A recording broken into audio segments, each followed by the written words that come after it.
ஓம் சாய்ராம். எனதருமை பிள்ளையே, எந்த விஷயமாக இருந்தாலும் அதை பல முறை உன் மனசுல சிந்தனை செய்யணும்.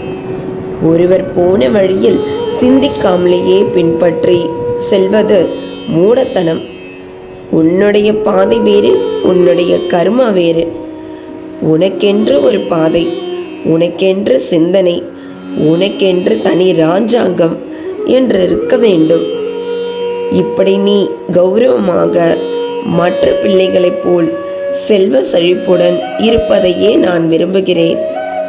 என் சக்தியை பற்றி நீ தெரியாமல் மீண்டும் மீண்டும் என் மீது நம்பிக்கை இல்லாமல் புலம்பிக் கொண்டிருக்கின்றாய்.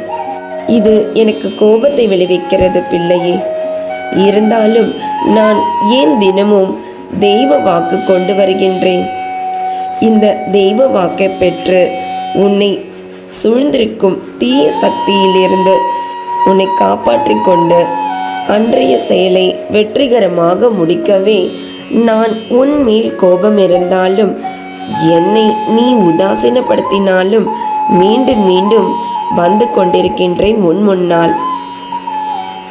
கடல் நீரை இனிமையாக மாற்றும் சக்தி எனக்குள் உண்டு.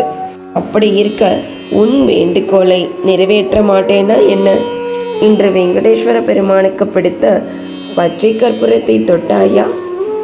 உனக்கு தேவையானவற்றை இனி நீயே சுலபமாக உன்னுள் இருக்கும் பிரபஞ்சத்தின் பேராற்ற சக்தி மூலம் நிச்சயம் அடைவாய். அதற்கான வழியை இந்த பிரபஞ்சமே உனக்கு காட்டும். இன்று நீ எதிர்பார்த்த 2 வெற்றி செய்தி உனக்கு கிடைக்கும். நீயே ஆச்சரியப்படுவாய். இன்றும் என்றும் என்றென்றும் உன் சாயப்பா உன் அருகில். வாழ்க வையகம், வாழ்க வளமுடன். ஜெய் சாய்ராம்.